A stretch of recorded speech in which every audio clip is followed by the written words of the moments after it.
Hello and welcome to the Pearls of Wisdom podcast.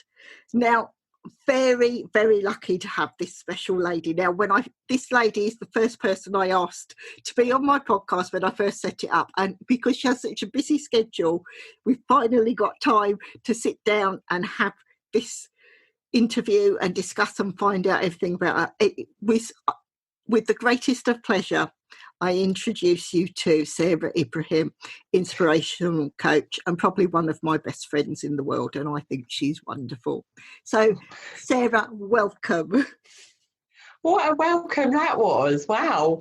Thank you. I'm truly honoured to be here on your podcast. Oh my gosh, it's taken so long to get to this, but it's always been in my mind. And now here we are. Today's the day. Oh, it's absolutely brilliant. But Sarah, you are so busy. You've got so much going on. This is why it's nice that you're so busy.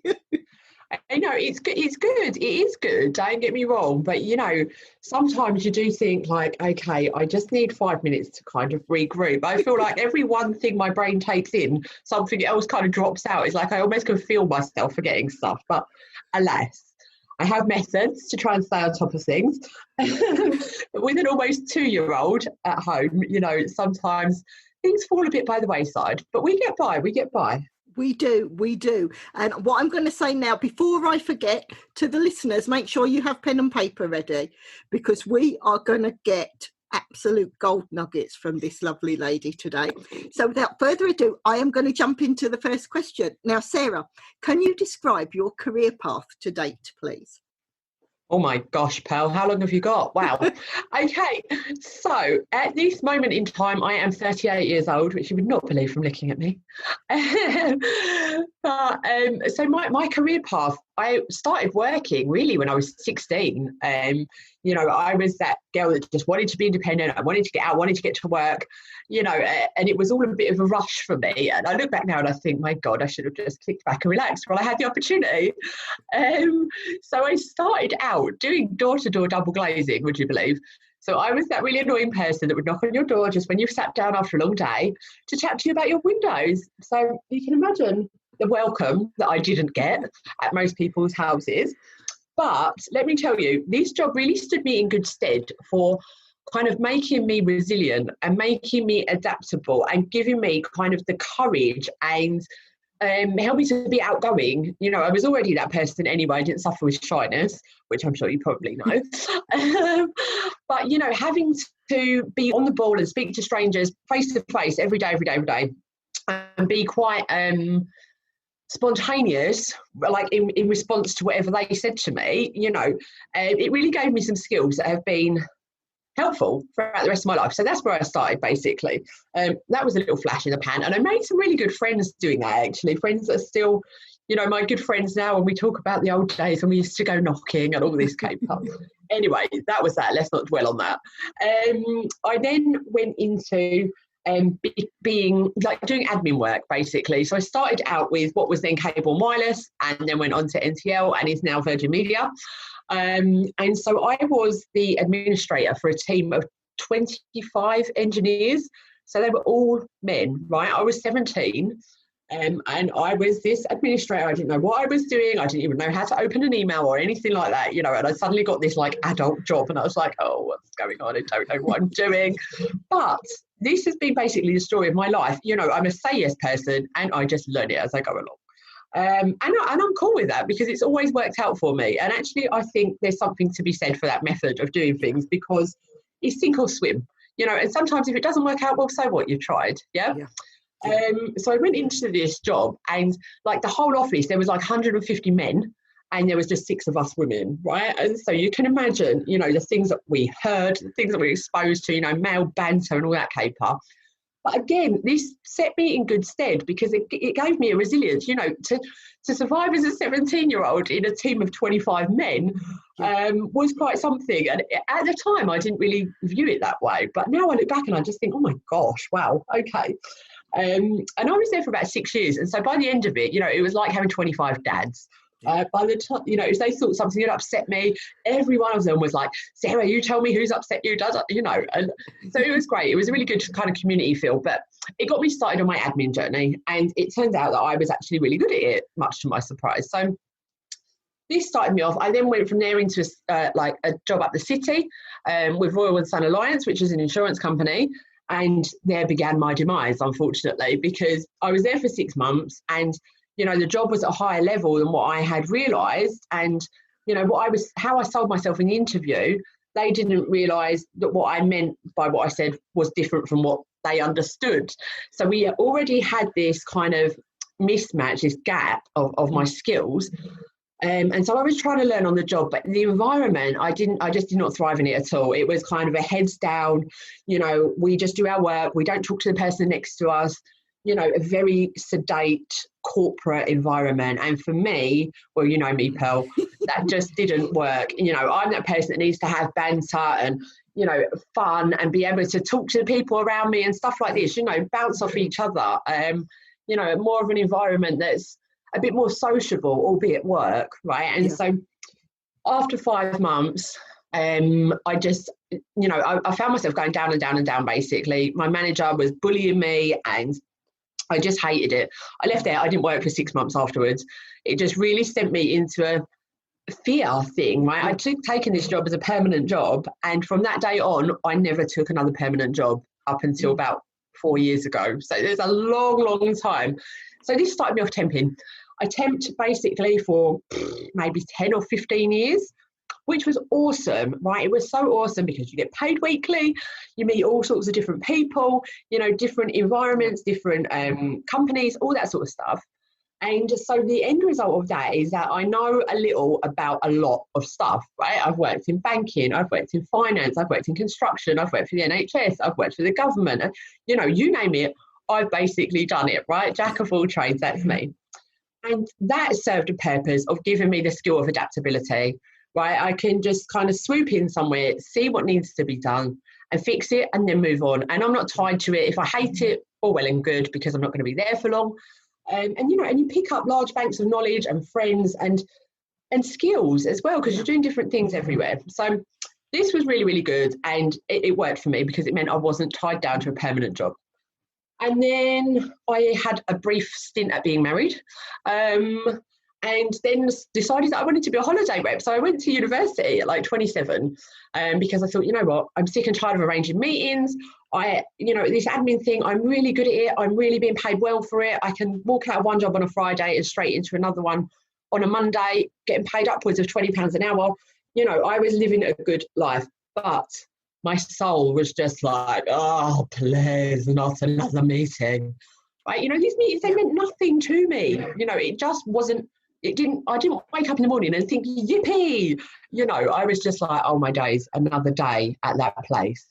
Somebody save me. And so I just up sticks and quit. I quit with no plan, no job, no nothing, but I knew I was done with admin, right? And then I went and got a job in a bar. Okay, of all places. So you can imagine I've gone from this really well-paid corporate kind of roles to working in a local bar in Leytonstone in East London, being paid kind of minimum wage. But my God, I loved it, right? I am, that person through and through that can stand and chat and, the customers love me. I loved them. It was a great time. And I was saying to them on a regular basis, I want to do something. What can I do? What can I do? And it's so interesting, Pearl, what people come up with based on what they know of you, right? So these people, they didn't really know me that well. Obviously, I was just the barmaid in the pub. But from what their impression of me, they would come up with things like, why don't you be a croupier in a casino? I would never have thought of that in like a billion, trillion, ever years, right? Never. And it wasn't something I pursued. But you take the point, it was really interesting what people thought. Until one guy, he was a French polisher, and he said to me, Sarah, why don't you go into like tourism or hospitality? Because when you're bubbling, everyone's bubbling with you. You should be in this kind of industry because that suits your personality. And I thought, do you know what? I think you're onto something there, my friend. And so off I went to uni and I did international tourism management. partly because I just wanted to do something, and partly because he sounded like a good idea. Well, I loved it, Pearl. Loved it. Like, I just completely fell in love with tourism as a topic. And, you know, I just find the movement of people across the world fascinating, their reasons for doing so, and the impact on a destination and planning for tourism. All of that stuff, I just loved it. And ended up graduating with first class honours, actually, which was phenomenal. Yeah. So out of 120, there were 2 of us that graduated first class, and I was one of them. So very proud moment now. And so with that knowledge, I then went on my honeymoon to Mauritius, and it was a holiday with TUI, you know, the big holiday company, and absolutely fell in love with it. And on the way back on the plane, I was sat next to a lady who was working for TUI. And so I was like, oh, this is a sign. So I plucked up the courage to speak to her, and I was like, look, what do you do? And how did you get there? And so she told me this story about how she'd been working for TUI for only 8 years. And she started off as a holiday rep in Egypt for a few seasons. And then she became the team leader, then the manager, and so on. Just 8 years later, she's now a very, very senior manager in their head office in Luton. But she manages teams in like Aruba, in the Maldives, in Mauritius. And I was just like, oh my God. And so she gets to go out to these destinations. And that particular year, it was the first year that TUI were offering Mauritius. And so she had stayed in 7 hotels in 7 days, you know, introducing them to the brand, and, you know, what they expect of their customers, and so on and so on. So she said, look, it sounds really glamorous, but actually I'm knackered, you know, and I've got a husband and a small child indoors. Because my teams are this far across the world, I'm often working really late at night or very early hours of the morning because of the time difference. You know, so although it all seems glamour glitz, this is kind of what you'd be letting yourself in for potentially. And I was like, oh, I love it, I'm sold. Anyway, she gave me her details. I applied immediately as soon as I got home to be a holiday rep, and of course got the job. So off I went on my merry way for my first summer season abroad to Menorca. This was in the summer of 2015. And I had only just got married like a year before. And so some people were like, you know, what are you doing kind of thing. But my husband and I, you know, he'd worked abroad all throughout our relationship. So we were used to being apart. You know, he'd worked in Dubai and Burkina Faso and Malta and all sorts of places. So, you know, we weren't worried about it. Off I went on my merry way. Oh my God, I absolutely loved it, Pearl. Loved it. I was like, I found my calling. You know, I genuinely cared about people's holidays. I genuinely wanted them to have the best possible time. And that translated into me working, you know, a lot of hours, extra hours I didn't need to be working, to see people off, to welcome them in, carting their cases around, you know, just really giving them the full experience so that they can enjoy their holidays. And I always made sure I was in a family hotel because I loved kids, right? I didn't have any children, didn't have any desire to have children, but I loved children around me because, you know, you don't have to be so sensible all day long, do you? We had a little bit of a laugh and a joke, and, you know, we play at the poolside and stuff. And this was work, in inverted commas. So, and what a great time, you know. Unfortunately, during that time, my marriage crumbled, and that's a completely another story. But you know, I wouldn't change it for the world. That summer season set me up for life. You know, every job that I've had has given me something different. And working as a holiday rep was just, oh my God, you know, people loved me. They loved me. And I loved them equally. And so it was really, really good. I came home. I ended up working back for the NHS again for a little bit, and went back out again to do another summer season in 2017. Again in Menorca. And actually, you know what happened, right? I would sometimes do an airport shift, and people would come through, like our holiday makers would come through, and a few people were like, Sarah, and I was like, oh my God, how the hell do you remember me? Like, this was 2 years ago, you know. And I just think, what a privilege as a rep to be able to make such an impact on people's lives that they remember you like forever. You know, that was part of the love for the job, like the little things that we could do as reps. You know, if it was their anniversary, put a bottle of wine in their room or something while they're out at the poolside, or, you know, recommend a restaurant I know that they're going to absolutely love. You know, not necessarily things that are making me money, but something that's going to give them that extra little experience. Because experiences and memories is what it's all about, isn't it? Yeah, you know, holidays are a really, really special time, and you want them to be something amazing. Like, we're like ships in the night at home, aren't we? Like, we're so busy, and with school and college and dropping the kids off and making dinners and all that stuff that we do. we don't really get to spend time together, properly quality time. And so to be in that privileged position of being able to make this quality time so memorable for them, oh my God, I really bought into that so much. And it paid off, obviously. People remembered me. And so I was truly privileged. I came back from there, the end of 2017, and I had been promoted. So I was going to go back out in the summer of 2018 and be a team leader, which I was really excited for. But the big man upstairs had a different plan for me, and I fell pregnant. And the next thing, bish bash bosh, I have a baby boy, the lovely Chase, who you've met. And so with that came just a complete overhaul, Pearl. You know, it wasn't something that I had planned for, wasn't something that I expected. You know, imagine I was footloose and fancy free. I was 36. I was living my life abroad. Any money that I had coming in was mine. I had no ties, no commitments, no mortgage, no rent arrangement, nothing. And then all of a sudden, I'm in charge of a little boy. And I was like, oh, what the? And so I was like, you know, I knew then that my career was kind of over in that sense, obviously. You know, you can hardly be a holiday rep abroad with a 2-year-old, can you? But I still had this passion for travel. And so I set up a business as an independent travel agent at home, which I loved. And I also set up a business as a virtual assistant at home because, you know, going back to my admin roots, this is something I know that I'm really, really good at. You know, this is something that comes easily to me.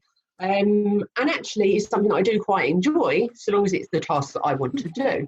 And so the benefit of it being your own business is that, of course, you get to pick and choose. You know, if someone asks me to do their expenses, I'm like, no, thank you very much. You can do that yourself. But, you know, if they want me to arrange their events or retreats or schedules and stuff like that, not a problem for me at all.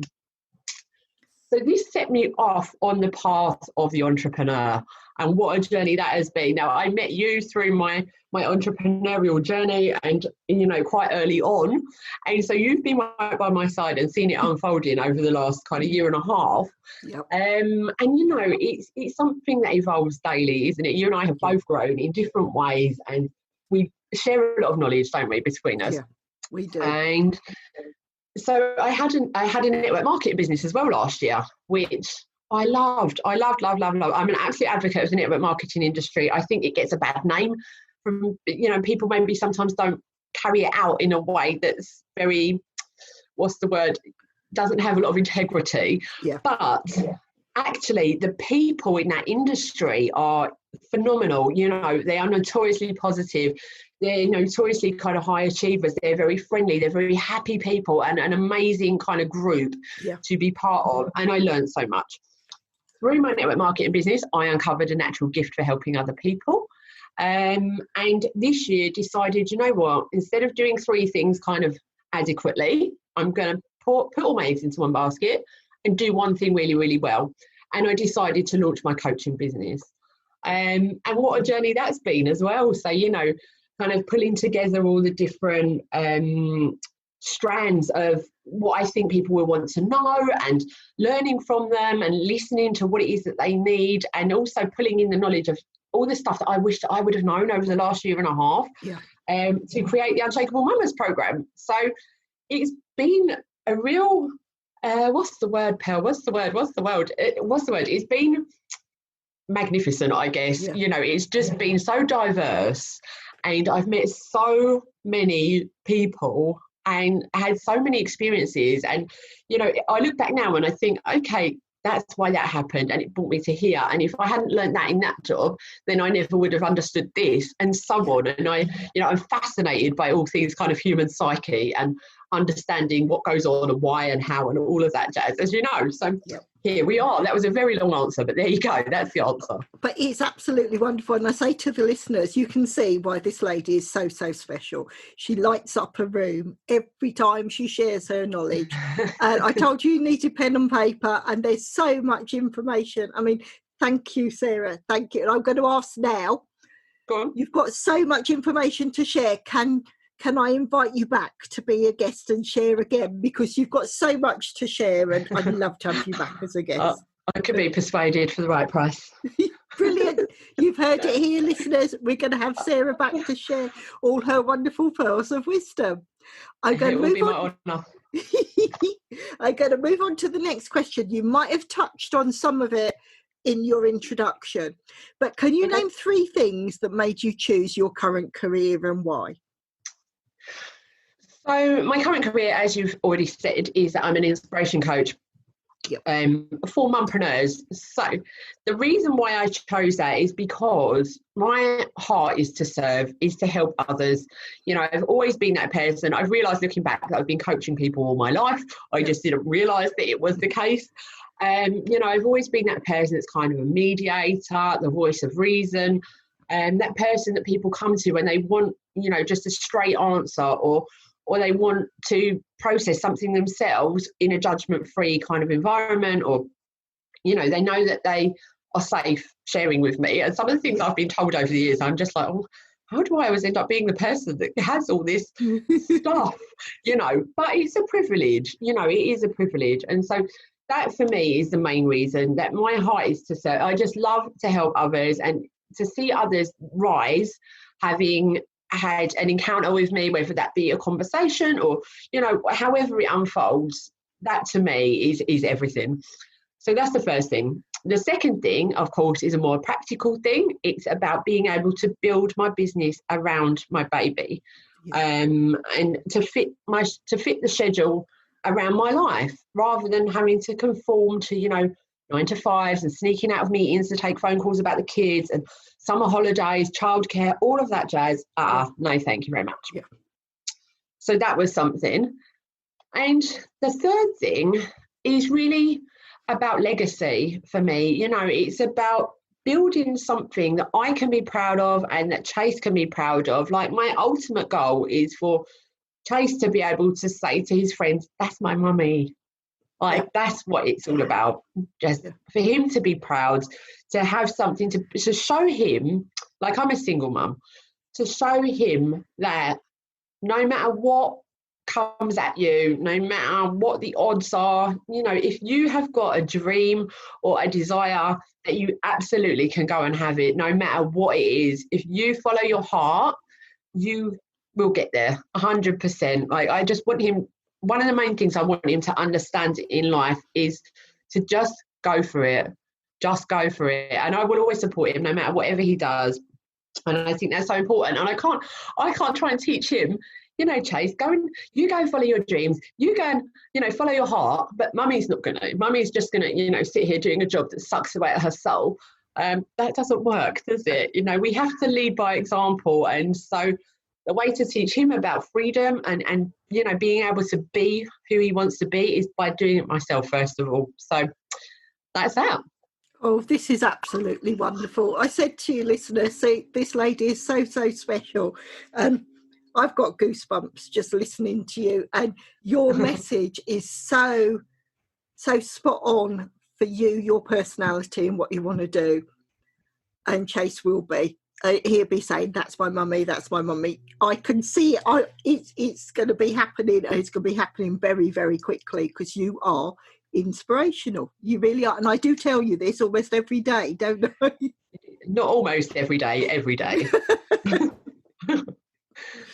Oh, it's absolutely wonderful. Excuse me, I'm getting a bit croaky. Now, what key values does your business offer you? Because you are so phenomenal at what you do. Your values, not only does it offer you, it's what you offer your customers as well. It's just so special. So really, like, this is all tied in with kind of my vision. You know, my vision is that we as women will stand in our power and rise and just really be true to ourselves. And I think, you know, as mums especially, we often end up kind of bottom of the priorities list, which is a place where we put ourselves. You know, it's so easy to go, oh, I need to do this and I need to do that, and I've got to get the kids to here, and I've got to do the shopping and do the dinner, and, you know, I've got to go and help so-and-so move house, and da-da-da-da-da. Oh, don't worry, I'll do my nails later, or, you know, oh, don't worry, I'll find time to have that nice bubble bath later, whatever. You know, those are silly examples, but you know what I mean. When you feel like there's so much stuff to do in a day, what is it that you sacrifice? It's your own self-care. It's your own needs and desires, because you think, oh, all right, well, that can wait. I can't wait to take him to, I don't know, basketball, but I can wait to have my bath. But when does that ever happen? We often don't get round to it. Yeah. And for me, I've realised that it's so important to put yourself as the centerpiece of your business and of your family, because you are, the mum is the glue that holds it all together, right? Yeah. The family life kind of revolves around the mum. She's the one that is the linchpin of it all. And if we're not firing on all cylinders, if our cup is not full, then it's really, really hard for us to give what we want to. We become frustrated, we become tired, we become aggy or irritable, or we become sick, or we've not got time for ourselves. And eventually you get to a point where you're just like, but what about me? Yeah. What about me? What about I want? And we put ourselves in that situation. And it sometimes happens subconsciously. You don't realise until after one day you suddenly think to yourself, who even am I anymore? Yeah. You get labelled with all these hats like mum and nurse and teacher and entertainer and taxi and all of this stuff. But who are you? We lose track of ourselves. And so my vision for my business is to really reconnect women with themselves and to remember who they were before they had children, to reignite those passions and those desires and bring them forth and, really go on to create something for themselves so that they too can be proud, so that they can have this legacy, so that they can show their kids that, you don't have to do what society tells you to do. You can have it all if you want to. Yeah. And I think sometimes you just need somebody to kind of grab you by the hand and go, look, right, I know you think you're stuck, but you're not, okay? And I'm going to show you how to get unstuck. And that is the main thing that I'm bringing to my business. That and kind of building up, like, your self-worth and your self-confidence and your mindset, because again, all of these things can slip away. We give up our bodies, we give up our jobs, we give up our time, so many things go into being a mum, but we need to replenish that, because we're just as important. We are just as important. And even if it's just 10 minutes every day to do something for ourselves, anything at all, it's critical. It is absolutely critical, because otherwise what you're saying to your children is, mummy, doesn't matter. Doesn't matter if I don't take care of myself. Doesn't matter if I'm running on empty. That's essentially the message that we're giving, whether we mean to or not, if we don't take care of ourselves. So I just really want to give women back their confidence, give them back their burning passion and desire, just to reignite that goddess within that sometimes gets a little bit squashed down by the daily grind. Oh, this is absolutely wonderful. I am so glad that I've got you as my guest. It's just pure pearls of wisdom. It really is. Everything you're sharing, it's wonderful. Had to live up to the name of your fabulous show, didn't I? And I say to the listeners, I told you this one would be special. And it's one that you'll listen to again and again and again, because we always learn. Every time I listen to Sarah, I learn something new. Now, you've probably touched on certain things where you've said about your 3 things, but what key values does your business offer you? What key values does my business offer me? So explain the question a little bit more. This is maybe me using some of my corporate bit when I put these questions together. Mm-hmm. When you work for corporate, they have a vision and value that all the employees are set to work towards. So in that respect, when you've put your business together, what key values does your business give to you, and probably what would you offer to your customers? You've probably touched on that on some of current career and everything. Yeah. So it's about just, really being open and honest at all times. It's like operating with integrity and transparency and in the best interest of my clients, myself and my son. That is one of the key things for me, to always operate from a place of the highest good. Yeah. Because that is, that's key, isn't it? Let's be honest. Yeah. Other values that it offers me is, security and the whole legacy thing, as I say. Yeah. And this is, I mean, you epitomise what everyone looks for in business and in life. Just listening to your inspiration as you share and your career journey to date and how you've got there. Everything you've done has given you some form of value as to what you want to give back, like you said, in service for people, and everything you do is, I say to the listeners, Sarah epitomises everything that we all want to see in people that we're working with, and also what we want to see in ourselves. And if we're not quite there, I say reach out to this lovely lady, and all the connections, the ways to actually connect with Sarah will be in the description of the podcast.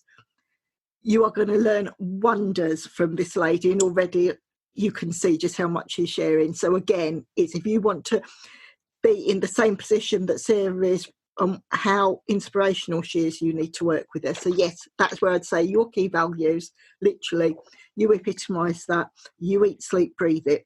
And in everything you've said, you're sharing that. And you live a life that others dream of. And that's true inspiration. And so this is why I say to you so often, inspirational coach, that is the most perfect title for what you do. It really is. People have said to me so much over the years, you know, you inspire me, like, to, I don't know, to do this or to not do that or to whatever.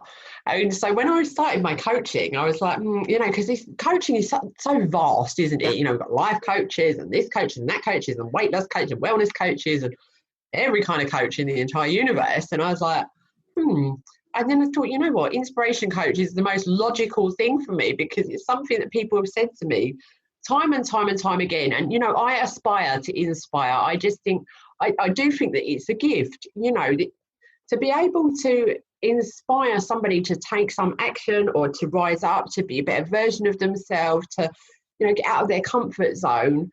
That is such an amazing gift to have, to be able to bring that out in someone. And it's honestly, it's my honour to be able to use that for the greater good.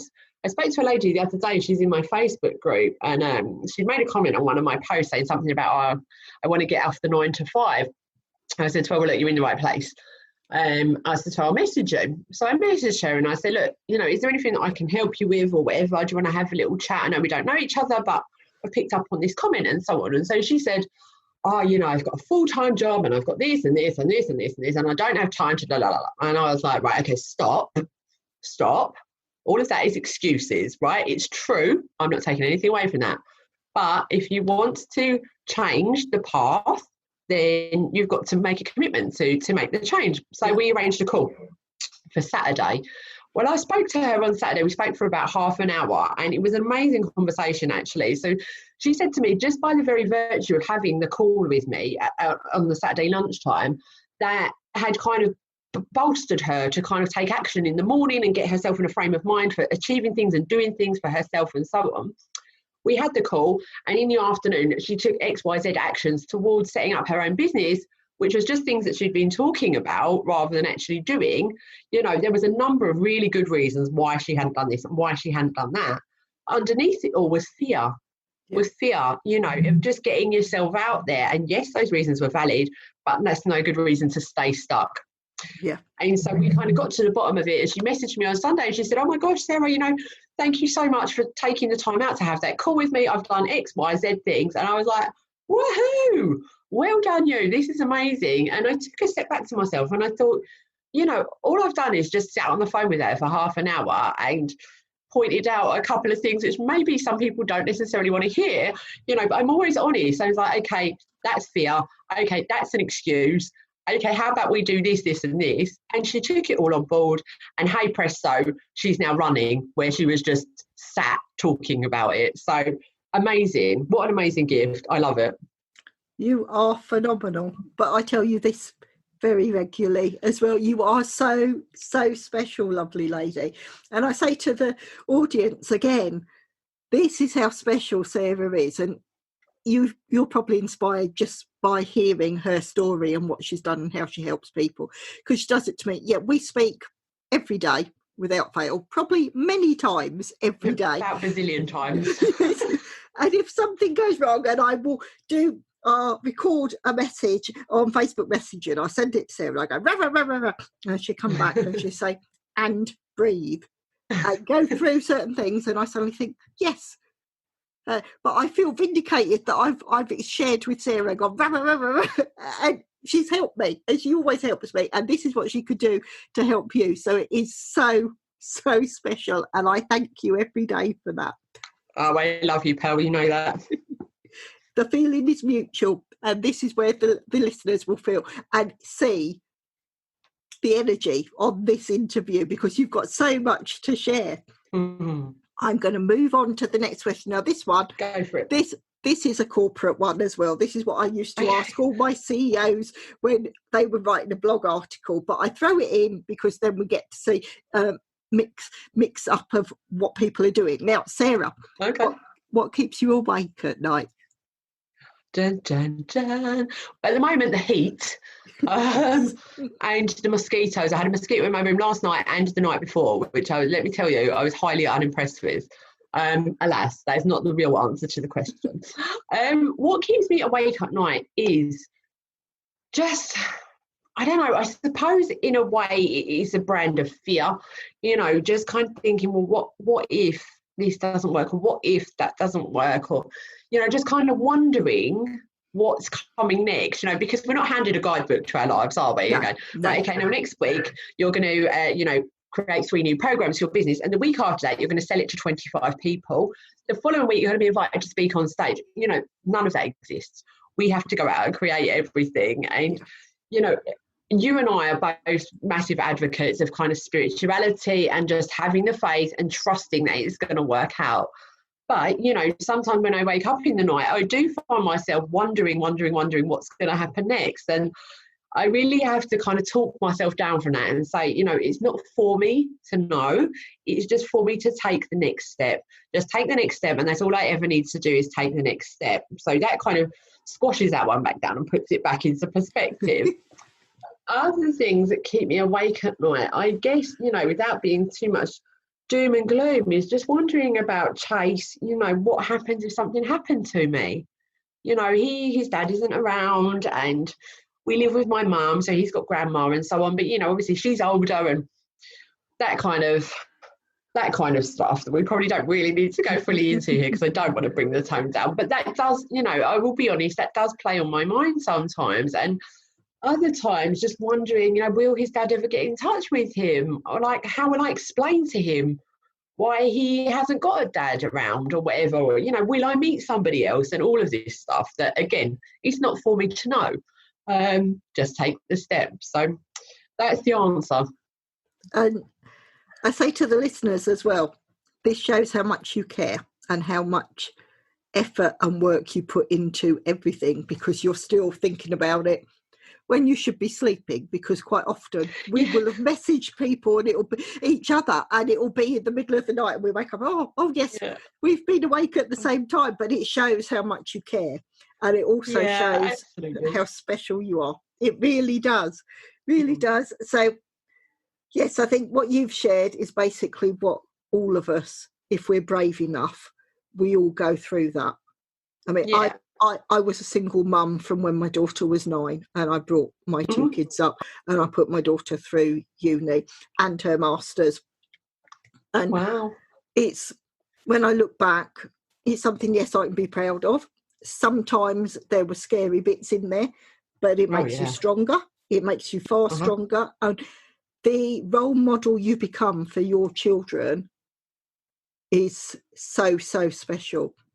I mean, I'm 5'2", quite diddy, and yet if there was any problems with my kids, they would say, Mum, and I'd go in there, and I can remember shouting, having words with the school, having words with gangs of people that turned up at our door, and I'd be looking up at most of them and sort of almost doing I think, get Barbara Windsor, get out my pub sort of thing, where I would say, you get off my lawn, you get out of my house, you go. And you don't realise what you've got in you until you're doing it for those little people. And they give you everything. And so, yes, I think so many people that are listening, everything would see the same. So you are one very special lady. You really Thank are. you, my love. Now, I'm going to move on, change the tone again. Where and how do you work best? So for me, it all comes back to this whole inspiration thing, right? I am not very good at forcing myself to do stuff, right? And so it was really important to me that my business is built from a place of love, is built from the heart. And I found myself kind of losing my way a little bit not so long ago, as you well know, where I was just surrounded by so much noise and, you know, this works for this person, that works for that person, this is how to build a 7-figure business and so on. And it's all fine and well, and it's great that these people are teaching us and it's worked for them, but that doesn't necessarily mean it's right for us. Yeah. And so for me, like kind of sitting down and making myself do the things that just felt ick, I was like, why am I choosing to build my own business doing things that I don't love? Like, it doesn't make sense. And so as soon as I made that shift to say, right, okay, I'm going to lead from the heart, I'm going to do what I feel is right, I'm going to create what I want to create, I'm going to show up how I want to show up. And it's about taking inspired action. Of course it is. All comes back to inspiration. And so for me, the way that I work best is to just listen to my heart, right? If I feel like, oh, I'm going to write a blog post now, or, oh, I'm going to record my next radio show, then that's when I'll do it. You know that I've struggled on occasion with my radio show, like content, thinking of things, because I put myself under pressure and go, oh, what am I going to talk about? What am I going to talk about? But actually, if I take a step back and just give myself 5 minutes and wait for the inspiration to come, then it just flows and it comes really, really easily to me. But that's the key thing for me, is to not force myself to create or to be or to do when I'm not in that zone, because it doesn't come from a place of soul, you know? Yeah. Like with my posting in my Facebook group and stuff, you know, sometimes I've said to you, oh, I haven't posted yet and I feel bad because I'm not showing up and I'm not being consistent. But actually, you know, I want to show that you don't have to do the things that, you know, that people say you have to do to be successful. Yeah. I don't want to post for the sake of posting, because it's pointless. It's just words. They don't mean anything. You know, I've just dragged them out of thin air just for the sake of posting something. Well, what's the point? It doesn't mean anything to me. It's not connected to me. It's not in alignment. Yeah. So it's futile. And so I only kind of do the things when I'm inspired to do them. And that's not to say that there aren't days when I know that I need to create a certain something or do whatever, that I do have to force myself. You know, I'm only human. But most of the time, my principle is to lead from the heart and to do the things that feel good and to do the things that feel right. And so that's how I work the best. And where is basically wherever I am. You know, I've done lives walking down the street before now. I'll be walking with Chase to Tesco and I'll suddenly become inspired to do a Facebook Live about, I know, making friends online. I did one not so long ago. And I just walk into Tesco, you know, the camera's all jiggly and so on, and there's traffic noises and I'm trying to keep hold of the pushchair. But when you're inspired, I think it's really important to just take action right away, because otherwise we get caught up in our heads and we overthink things and we find all the reasons not to do it. And, you know, and our brain talks us out of stuff. And, you know, if you just go for it, as soon as you think of it, wherever you are, whatever the situation, you know, and it keeps it real as well. I think, you know, walking down the road to Tesco, even though it's maybe not the best quality of recording, it represents me as a real person, as a mum. You know, shows that you can run a business, you can show up. Even on the walk to Tesco, you don't have to have, you know, a home office with all the latest equipment, and you don't have to have hours and hours of free time to sit down dedicated solely to this thing. You know, you can build it however you want. And so that is how I try and portray myself. And you will have seen as well, you know, that sometimes even when it's not great for me, like, again, I'm only human, we do have days when we're just a bit like, nah. And I've always tried and share that as well, because I think if it's all just sunshine and lollipops day in and day out, people just get a bit like, oh, please, what, nothing ever goes wrong for you, yeah? Like, you're just peeing glitter 24/7. It's not real, is it? Right? And so I think, you know, it's important to say, okay, do you know what? Today I feel a bit meh. And today I found it really hard to give a monkeys about anything. But here's what I've done about it, X, Y, Z, and put a positive spin on it, because that's different from going, oh, I feel poo and everything's wrong with the world. Like, you'll never see that post from me. Yeah. But you might see a post that says, I feel poo and everything's wrong with the world, but here's what I've done about it, and this is how I've turned it around, and this is how you too can help yourself, because I think that's important. Yep. And totally agree with absolutely everything you say. And something I'm going to add to this, my consulting, my digital comms consulting, which is what I do as sort of before COVID and everything, that was my main breadwinner. Yeah. So I work with social media. Yeah. And it so annoys me the amount of BS that people put out on social media. When you started that and saying about the 7 figures, that is complete and utter bollocks. And I'm saying that word because it is. Because if people were earning this sort of thing, they wouldn't be sat on Facebook telling you, oh, you're doing this. And if you follow this, you could be the same as me. No. If they're doing that, they'd be having whole teams of people with actors and actresses doing the videos behind the scenes to actually pull something together. I know both of us have looked at affiliate marketing before, and I looked at it when affiliate marketing first started. And there was these people that would actually share their bank account with the blacked out lines and just say the one figure. And I used to think, oh, this was all exciting.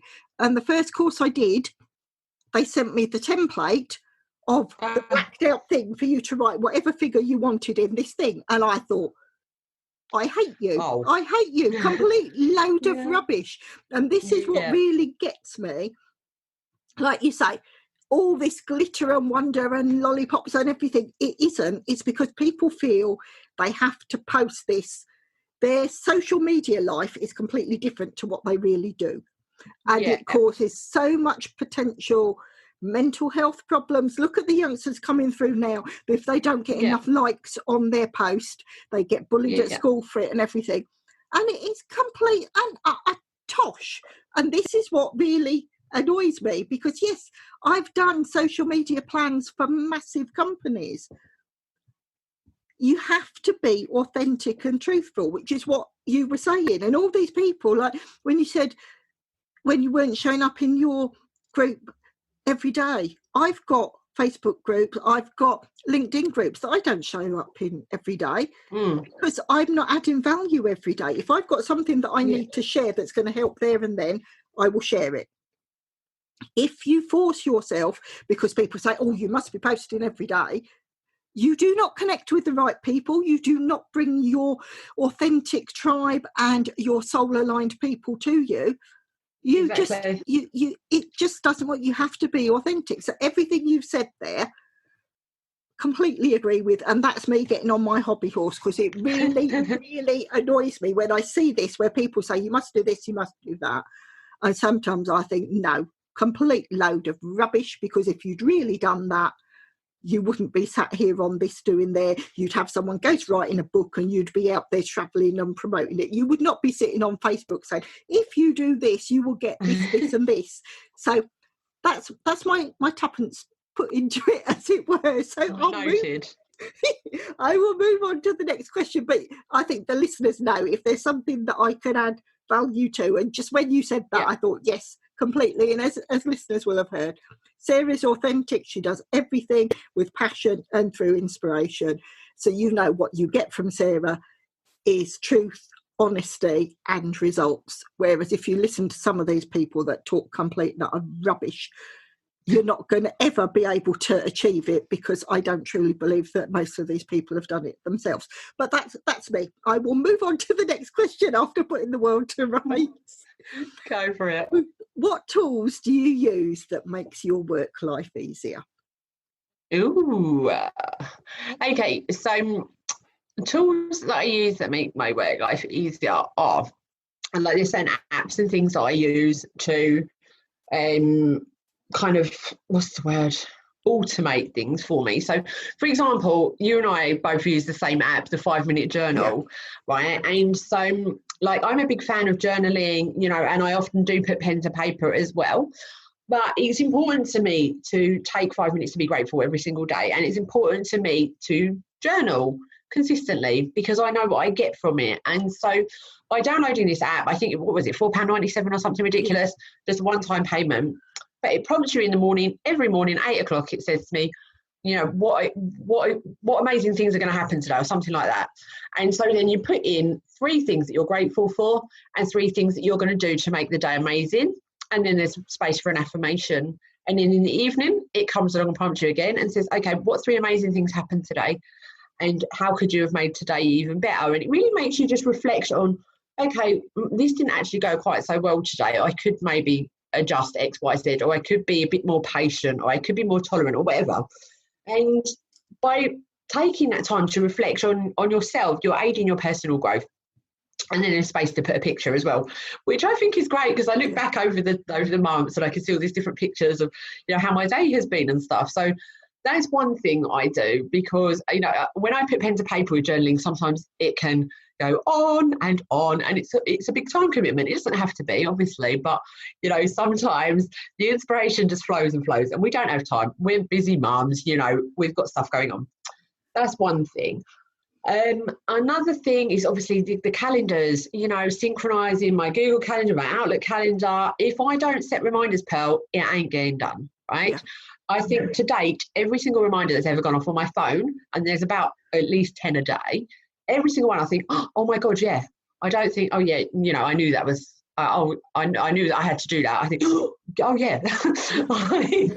And so I just like every day, I'm like 10 times a day, thinking to myself, oh my God, it's good job I set that reminder, because I would have forgotten, you know, because there's just so much going on. And so by setting these reminders, it really helps to keep me on track. And then other things I do to help myself is, you know, on a Sunday, I try and sit down and really look at my calendar for the week and say, okay, I need to, or I am committed to doing X, Y, and Z things. So, for example, this week, this podcast, you know, to think ahead and think, okay, what do I need to know? What are the questions that I'm going to be asked? You know, how do I need to show up? Where's the link? This, you know, just prepping for stuff. Yeah. And because you can easily lose so much time faffing around. Oh my God. You know, I try and cram my entire adult life, my work life into Chase's nap times at lunchtime. And if I'm not ahead of the game, when he goes down at 12 o'clock, I can easily spend until 12:30 thinking, right, now what was it I was going to do? And then I get distracted by Facebook, and then I do some pointless scrolling of my inbox and get distracted by a bunch of junk in there as well.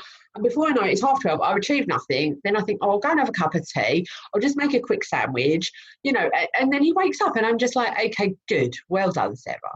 So I've learned this, and I try and make sure that I know exactly what it is that I'm going to do. So that when he goes to bed, boom, I can just crack straight on with it. Yeah. So for me, that looks like making lists. I love a list, okay? Don't judge. I love a list. And on some days when I feel like I've not achieved as much as I want to do, I'm totally that person that will write on it things I've already done just so that I can cross them off and feel that sense of achievement. I get up, tick.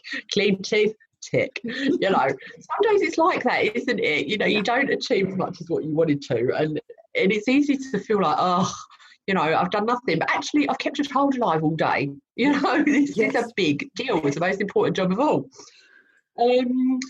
Other things that I do to help myself keep on track are really just making sure I connect with my friends every day, right? Which I know might sound a bit like, well, how does that help you? But actually, it's really important to me to make sure that I stay connected so that I don't kind of go into a hole of my own, you know, I don't isolate myself and then engage in pointless activities like mindless scrolling and, you know, just passing time doing things that are of no consequence. You know, by speaking to my friends, I get a boost from them, and, you know, we love each other, obviously. And so, you know, it makes you happy.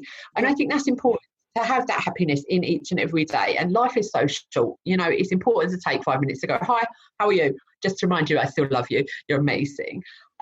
Those things really help me stay on track, more so than probably a lot of other more traditional things, actually.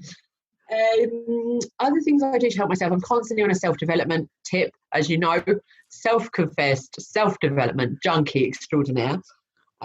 Constantly doing courses and challenges and reading and stuff like this to just expand my world, to expand my vision, to expand my network, everything. You know, if there's an opportunity for me to grow, I'm there like a bear. Other tools that I use, what else? Let me think. Do you know, I can't even think now. I'll go with that for now. And this is absolutely brilliant. When you say about a list, I get more done if I have a list. And that sense of achievement, when you can tick that box and see it, absolutely. Really, it's brilliant. When you say about the 5-minute journal, I know on my radio shows the amount of times I've said about it, and I always mention that Sarah introduced it to me, because I always give her kudos for that. And it is, I used, like you, if I wrote a journal, I could write pages and pages, and then I'd miss things, and I'd feel that the day had gone because I'd written so long in the journal. So having that 5-minute journal is far quicker. And where it says, how would you have made today different? I'd say for the last few months, I can write nothing. Today was perfect. And that's amazing. It is a wonderful, wonderful achievement. I mean, yes, we all have things that we can go through, but just seeing those, and this is where the listeners, where you have your pen and paper and writing all this down, I told you you'd learn from Sarah, it's just brilliant. Everything you share, they are pearls of wisdom. And I know I'm saying it all the way through, but you have so much to offer and share with people. Here's another one that I just thought of that I do. I am a self-confessed stationery addict, which I think is an affliction that a lot of us women suffer with, actually. And so I've constantly got a bazillion notepads, but I consciously use each one for something specific. So I've got one notepad that I go to straight away for my radio show. I've got one notepad that I go to straight away for my Unshakable Mama's Route to Success program. One notepad that I go to straight away for my virtual assistant business, and so on and so on. And although you've got everything in kind of different places, like 7, 8 notepads, I know instantly which one I need to go to for each different aspect of whatever it is I'm trying to achieve. And so that really helps me. And also what I do, I try and get notepads that, you can get ones with different kind of covers that I've got motivational words or whatever. So for example, when I was working in travel, I would always have a notepad with some kind of beach scene or seaside, whatever.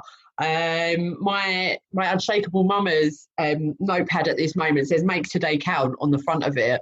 So it kind of prompts me, so I know at a glance which is which.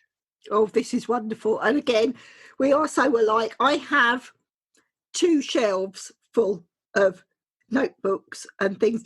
The Works, I mean, for people that aren't in the UK, the Works is like a discount stationers. I have got so many things, and if I find one that I like with inspiration, I will buy 3 of those at the same time so I can use them and go through. And I just love it. And I still have a file of facts, even though I'm techie, geeky.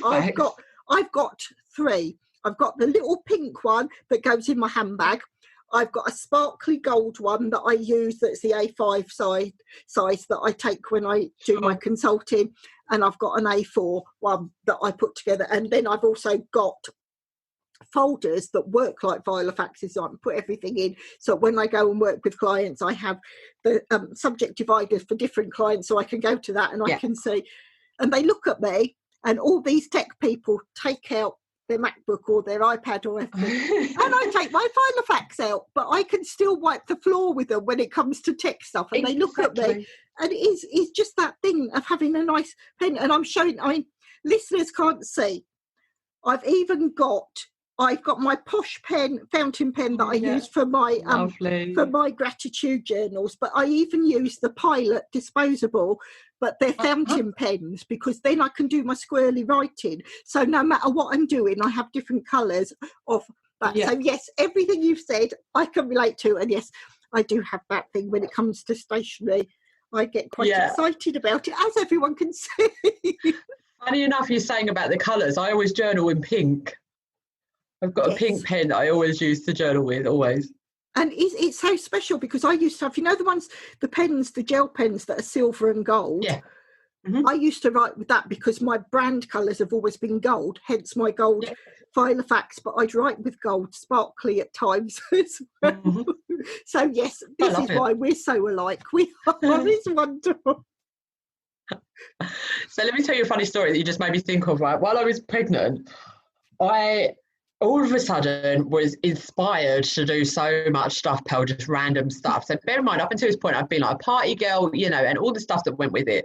I was not used to having a straight head on and being motivated to do stuff. I just kind of bumbled along in my own little Sarah world, which was fine.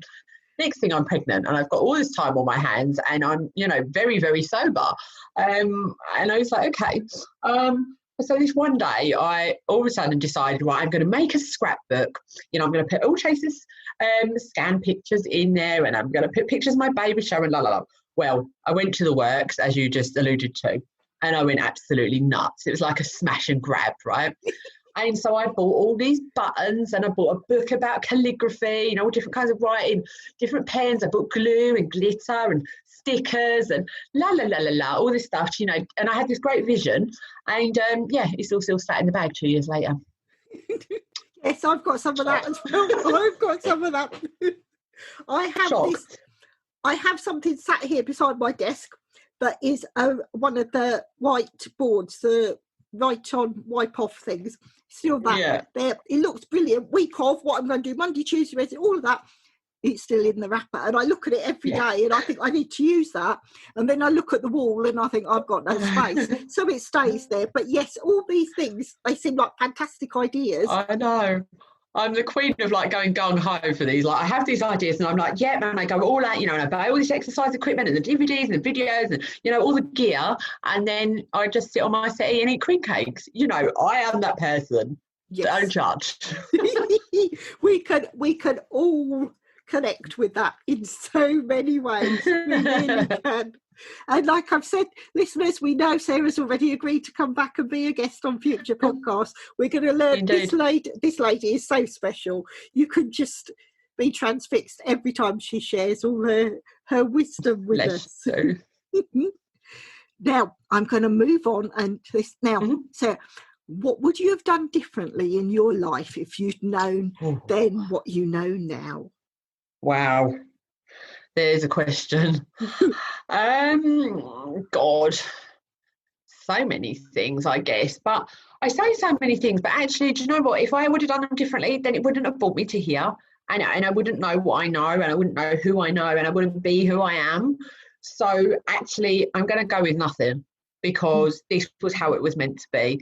And although some times have been hard, or times have been, maybe turned you upside down and inside out, I don't know, maybe like the death of my dad, for example, or becoming a single mum, stuff like these things that at the time you're just like, what the, and it's hard to find kind of the reason for it and to work out how there's going to be another tomorrow when you're in the thick of it. But actually, once you come through it and you look back, like how I am now, you can see quite clearly how everything kind of integrated and fell into place, and why you had to go through that to bring you to here, and so on and so on, as I've said already. So my answer to that is nothing.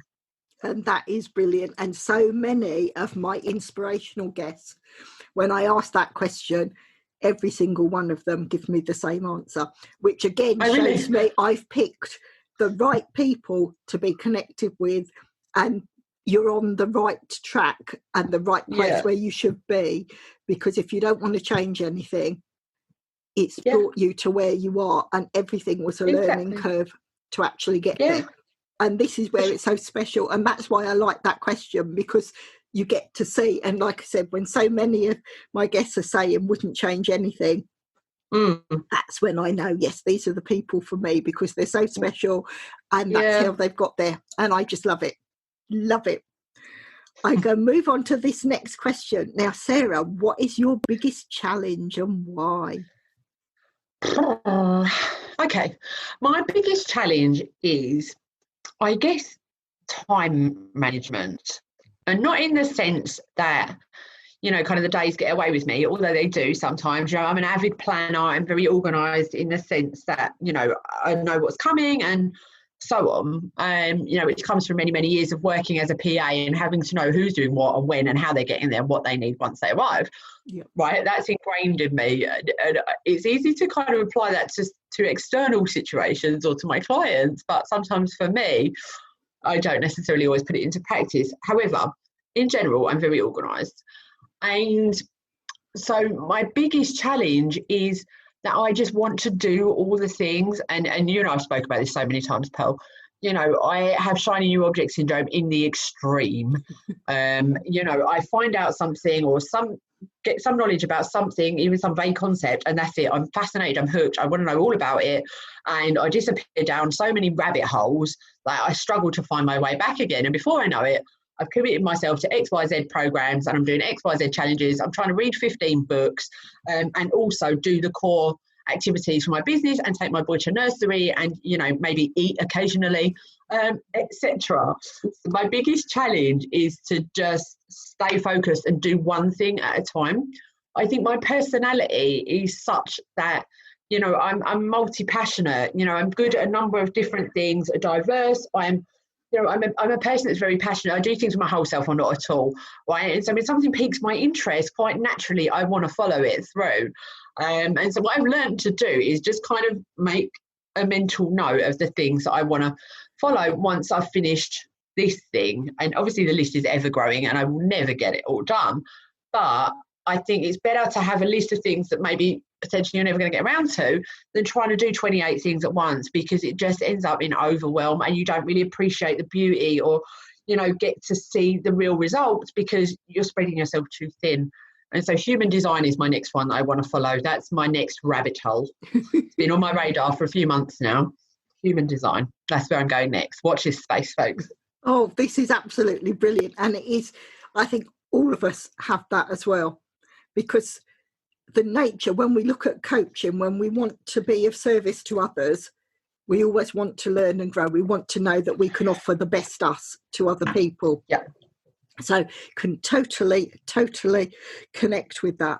Now, I'm just watching the time. I'm saying to the audience, I know we have to finish in about 15 minutes because I've got another meeting to go to. So what I'm going to do, you've already said you will come back. So what I'll do is we will publish this podcast so all the listeners can hear, but then there will be a follow-up for the rest of the questions. So we might get through 2 more, but we'll see. So, but just to share with that, because I'm loving this interview. I knew I would, which is why when I first asked you, I knew the stuff we learn from you and everything.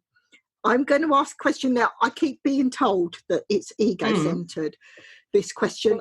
I didn't think about the ego when I put it down as a question to ask, but it's the coaching side of me where we're learning. Right. Sarah, how do you want to be remembered? Oh. So for me, it's really important to be remembered as someone that made a difference.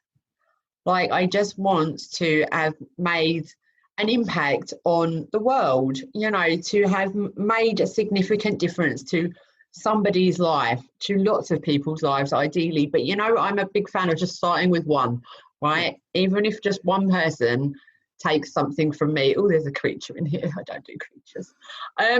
Sorry, we digress. Even if just one person, you know, takes away something invaluable from me, then, you know, my life has been worth it. And so I really want people to remember me as somebody who was always there for them, you know, no matter the situation. It was always a safe space. It was always a space where they could just be however they are. And sometimes my friends say to me, you know, oh, I didn't want to tell you about this and that because I don't want to be all doom and gloom and whatever. And I'm like, listen, you're one of my best friends, yeah? However you are, however you come, that's fine. You know, you don't have to sit here and entertain me. You don't have to sit here and whack a smile on and be happy, happy, joy, joy. You know, you should know that by now. Like, out of everybody, there's no pressure from me to be anything other than how you are. And I will love you through and through no matter what. Yeah. And so I think as well, also way I want to be remembered is just for always being true to myself and just leading by example and just being that shining light, you know, that will always just give and be the best that they can be. And that's basically it for me. And you've already achieved that. You are phenomenal. Oh, bless you. You're phenomenal, and everything you do, you touch my life in so many ways every day. Thank you. And you do that to so many people. And I know when I was doing my research for my coaching business, I was asking my friends, you know, why is it that you come to me for stuff? You know, what is it about me that makes you choose me rather than go to somebody else? And across the board, so many people came back with the same response, which actually really surprised me. But as soon as it was pointed out to me, I was like, oh my God, that's so true. It's funny, isn't it? You don't notice things that other people do. And one of the most consistent things that, you know, my crew basically said to me was that you always bring humour to situations. Like, we would be telling you something really, really serious, something, you know, that's bringing us down, or something, you know, maybe a bit sensitive. And you always bring humour to the situation, but yet we still know that you're taking it seriously, and that you're taking it on board, and that you will help us. So even though we're laughing, you know, it's not that you're not listening, and that's an amazing gift. And I was like, actually, I guess it is. You know, like, one of my friends, she's absolutely riddled with anxiety, and she doesn't really talk about it because it's just got such a stigma to her, and even the thought of talking about it makes her kind of go into herself. And yet we've spoken at length about it billions of times, you know, and we have this way, like, we have banter about it, you know, and I laugh and joke with her. And I think for her, that makes it a space where she can share, because it's not going to be, you know, some heavy duty, very sensible, sedate conversation. You know, we're just having jokes. But at the same time, I'm able to help her and maybe give her a different perspective and so on. And so that was the standout thing that jumped out at me when I asked everybody, you know, what is it about me? They said, you know, you've got this way of being able to bring humour to very serious situations, but also let us know that you're listening and that you're there. Oh, this is wonderful. It really is. And I go back again, it's gold dust. It really is everything you're sharing. And I would agree with absolutely everything you're saying. I'm going to ask you one more question, Sarah. Go on. As a child, what did you want to be, and how close to that dream are you now?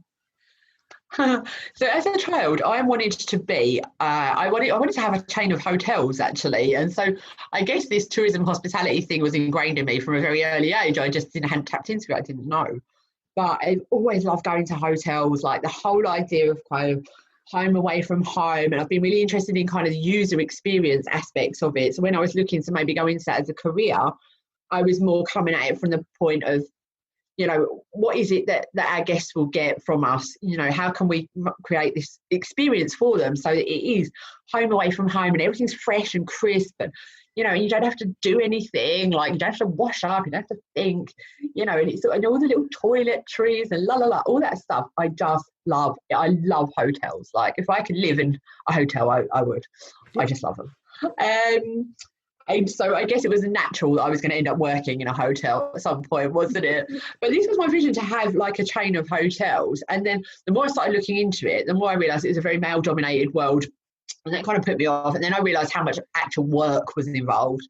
And it didn't feel like something that was aligned with my soul. It just felt like I would be kind of the token female battling in a male-orientated environment. And that's not to say that it wouldn't be possible. And I realise that's a very blanket statement, so please don't anyone jump on me, any, you know, female empowerment crusaders. I'm all for female empowerment. I just couldn't be bothered to fight the battle myself.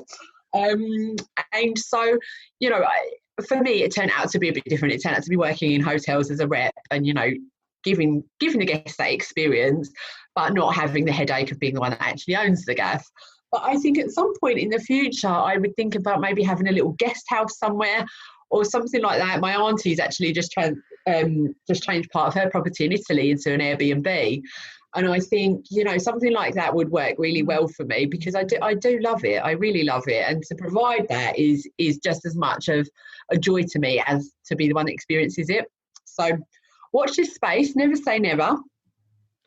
Oh, this is wonderful. And you are so entrepreneurial. Anyway, I can see all these different things coming. And again, it goes back to, like you were saying, the start of your career where you talk to everyone.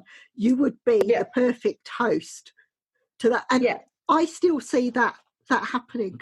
I mean, you know that I'm working on a retreat and everything.